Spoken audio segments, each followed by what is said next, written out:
નાણામંત્રી કનુભાઈ દેસાઈએ સતત રજૂ કરેલા ગુજરાતના બજેટ પર ઉદ્યોગોથી માંડી કૃષિ અને પ્રવાસને પર ખાસ ભાર મુકાયો છે। ત્યારે વાપી અને વલસાડના ઉદ્યોગકારોમાં ઉત્સાહનો માહોલ જોવા મળ્યો।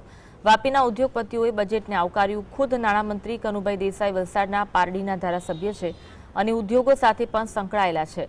વાપીના ઉદ્યોગપતિઓએ ઉદ્યોગોને માટે ફાળવેલી જોગવાઈને આવકારી છે।